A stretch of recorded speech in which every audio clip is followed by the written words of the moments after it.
দর্শক, এ নিয়ে আরো খবর আপনাদের জানাতে চাই। রংপুর থেকে আমাদের সঙ্গে যুক্ত হচ্ছেন ফখরুল শাহীন। ফখরুল, অনেক দিন ধরেই তো এই দাবিতে আন্দোলন হচ্ছে, এখন হঠাৎ করে এই পদযাত্রার ঘোষণাটা কিভাবে এলো এবং আজকের পরে তাদের কার্যক্রম কি হবে যদি একটু আমাদের জানান। দোলা, আপনাকে প্রথমে জানিয়ে দিই, সেটি হচ্ছে যে এই তিস্তা রক্ষা নদী আন্দোলনের নেতাকর্মীরা কিন্তু এর আগে আমরা দেখেছি ফেব্রুয়ারি মাসে 2 দিন ব্যাপী মহাসমাবেশ করেছে এবং রংপুর বিভাগের 5টি জেলার 11টি স্থানে, অর্থাৎ তিস্তা অববাহিকার 11টি স্থানে তারা কিন্তু মহাসমাবেশ করেছে একই দাবিতে।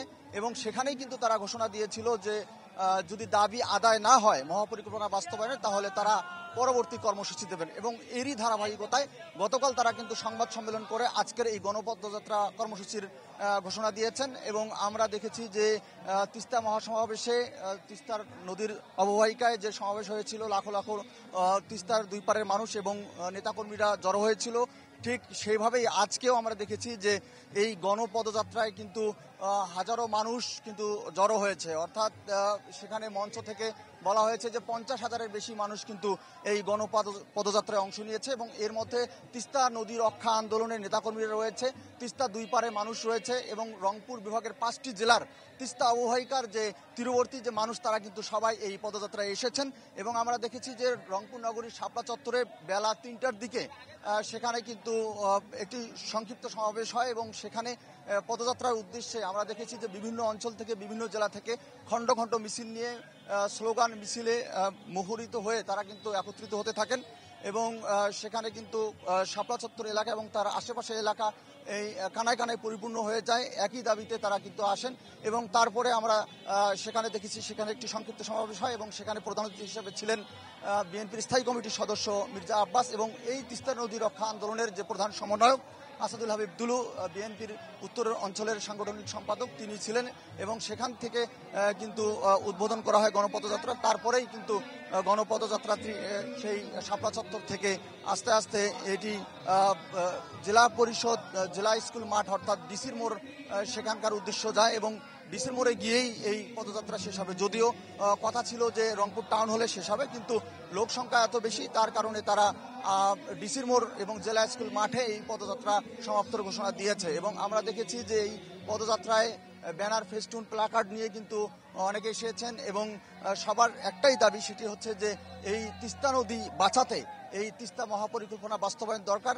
তারা বলছেন, তিস্তার অববাহিকার নদী পারের মানুষরা বলছেন যে বন্যা এবং খরায় সবসময় বন্যা এবং খরায় কিন্তু তিস্তা তীরবর্তী মানুষরা দুর্ভোগ শিকার হন।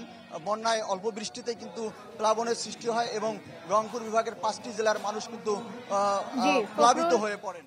ফখরুল, আপনি কি শুনতে পাচ্ছেন? ফখরুল, একটু যদি আমাদেরকে জানাতেন যে এই যে আজকের যে তারা গণপদযাত্রা কর্মসূচি ঘোষণা করলেন, এর পরের কর্মসূচি আসলে কি, কতদিনের মধ্যে তারা এই দাবির বাস্তবায়ন চান? এটা তো একটি মহাপরিকল্পনা এবং এখন অন্তর্বর্তীকালীন সরকার আছেন, তাহলে তাদের আসলে পরিকল্পনাটা কি, তাদের দাবিটা আসলে কি, যে কতদিনের মধ্যে এটির বাস্তবায়ন হতে হবে? 1 নম্বর প্রশ্ন। আমার 2 নম্বর প্রশ্ন হচ্ছে, এই যে আন্দোলন, যে প্ল্যাটফর্ম আমরা দেখছি যে তিস্তা নদী রক্ষা আন্দোলন, এই আন্দোলন আসলে কারা করছেন, যদি সেটিও একটু আমাদেরকে বলেন। দোলা, প্রথমে আপনাকে জানিয়ে দিই, সেটি হচ্ছে যে আজকে যে গণপদযাত্রার আগে যে সংক্ষিপ্ত সমাবেশ, সেখান থেকে কিন্তু ঘোষণা দেওয়া হয়েছে যে এই দাবি যদি আদায় না হয় খুব দ্রুত তারা আরও একটি বড় কর্মসূচি দেবেন। এবং আসলে নির্দিষ্ট সময় উল্লেখ যদিও করেন নাই, কিন্তু তারা বলেছেন যে দ্রুত সময়ের মধ্যে তারা আবার কর্মসূচি দেবেন তিস্তা নদী মহাপরিকল্পনা বাস্তবায়নের দাবিতে। এবং তারা চান যে অন্তর্বর্তীকালীন সরকারের আমলেই এই মহাপরিকল্পনা বাস্তবায়ন হোক এবং কাজ শুরু হোক। এবং আপনি দ্বিতীয় যে প্রশ্নটি করেছেন, সেটি হচ্ছে যে এটি আসলে তিস্তা নদী রক্ষা আন্দোলনের ব্যানারে কিন্তু এই কর্মসূচি পালিত হচ্ছে। যদিও এখানকার যে প্রধান সমন্বয়ক, তিনি উত্তর অঞ্চলের বিএনপির সাংগঠনিক সম্পাদক, কিন্তু তিনি বলেছেন, প্রধান সমন্বয়ক বলেছেন যে দলমত নির্বিশেষে আসলে উত্তরের সর্বস্তরের জনগণকে সাথে নিয়েই তারা এই সংগঠনটি করেছেন, অর্থাৎ তিস্তা নদী রক্ষা আন্দোলন যে নামের সংগঠন, এটি তারা করেছেন। যদিও এখানে প্রধান সমন্বয়ক বিএনপির নেতা, কিন্তু তিনি বলেছেন যে সবাইকে নিয়ে এই সংগঠন করা হয়েছে এবং এই দাবি সর্বস্তরের জনগণের দাবি। অসংখ্য ধন্যবাদ আপনাকে ফখরুল, আমরা আমাদের প্রশ্নের উত্তর পেয়ে গেছে, আপনাকে অসংখ্য ধন্যবাদ। দর্শক, আমাদের সঙ্গে যুক্ত হয়েছিলেন রংপুর থেকে ফখরুল শাহীন।